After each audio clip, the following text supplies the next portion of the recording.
Hi hi guys, guys. ಇವತ್ತು ನಾವೆಲ್ಲರೂ ಸಾನಾಪುರ್ ಲೇಕ್ಗೆ ಹೋಗ್ತಾ ಇದ್ದೀವಿ.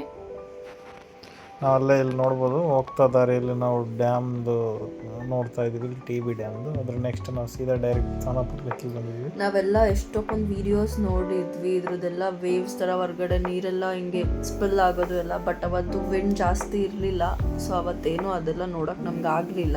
ಆಮೇಲೆ ವಿಂಡ್ ಯಾವಾಗಲೂ ಈವ್ನಿಂಗ್ ಟೈಮ್ ತುಂಬ ಜಾಸ್ತಿ ಇರುತ್ತೆ. ನಾವು ಮಾರ್ನಿಂಗ್ ಟೈಮ್ ಹೋಗ್ಬಿಟ್ವಿ, ಸೊ ನಮಗಷ್ಟು ಇಲ್ಲಿ ಇದು ಲೇಕ್ದು ಸ್ಪ್ಲಾಶಸ್ ಏನು ನಮಗೆ ಕಾಣಲಿಲ್ಲ. ಇದು ತುಂಬ ವಿಜಯನಗರ ಸಾಮ್ರಾಜ್ಯ ಕಾಲದ್ದಂತೆ ಇದು ಲೇಕು. ಇಲ್ಲಿ ಇದೆಲ್ಲ ನೋಡ್ಬೋದು. ಇದೆಲ್ಲ ಕಂಪ್ಲೀಟ್ ಆವಾಗಿನ ಟೈಮ್ನ ಇರಿಗೇಷನ್ ಸಿಸ್ಟಮ್ಗೋಸ್ಕರ ಅವರೆಲ್ಲ ಮಾಡ್ಕೊಂಡಿದ್ದಂಥ ಸಿಸ್ಟಮ್ಸ್ ಇದು. ಇಲ್ಲಿ ಇವಾಗೂ ಕೂಡ ಅದೆಲ್ಲ ಹಂಗೆ ಸೆಕ್ಯೂರ್ ಆಗಿದೆ. ನಾವು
ಇಲ್ಲೇ ನಾವೆಲ್ಲ ನೇಚರ್ ನೋಡ್ಕೊಂಡು ಬಂದಮೇಲೆ ಇಲ್ಲೊಂದು ಕೊರಾಕಲ್ ರೀಡಿಂಗ್ ಇದೆ ಅಂತೇಳಿ ಇಲ್ಲಿ ಕರ್ಕೊಂಬಂದರು.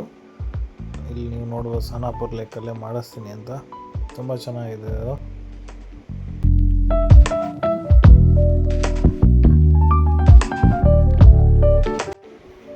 ಇದೆಲ್ಲ ಆದಮೇಲೆ ಊಟಕ್ಕೆ ಅಂತೇಳಿ ನಾವು ಹಂಪೀಸ್ ಫೆದರ್ಸ್ ರೆಸಾರ್ಟಿಗೆ ಹೋದ್ವಿ. ಇದು ತುಂಬ ಸಖತ್ತಾಗಿದೆ ರೆಸಾರ್ಟ್ ಮಾತ್ರ. ನೀವು ಎಲ್ಲ ಫ್ಯಾಮಿಲಿ ಜೋಡಿ ಹೋಗಿ ಸ್ಟೇನೂ ಆಗ್ಬೋದು ಮತ್ತು ಊಟನೂ ಮಾಡ್ಬೋದು.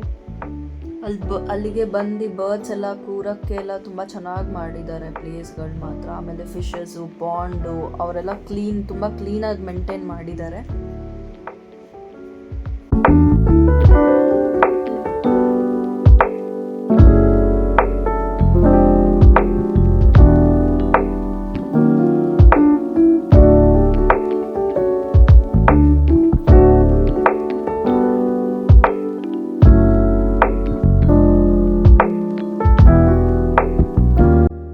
ಇಲ್ಲಿ ಊಟ ಕೂತ್ಕೊಂಡ್ರೆ ಆರಾಮಾಗಿ ನಾವು ಪಾಂಡ್ ವ್ಯೂವಲ್ಲಿ ಕೂತ್ಕೊಂಡು ಊಟ ಮಾಡ್ಬೋದು. ನಾವು ಅಲ್ಲೇ ಕೂತ್ಕೊಂಡು ಊಟ ಮಾಡಿದ್ವಿ.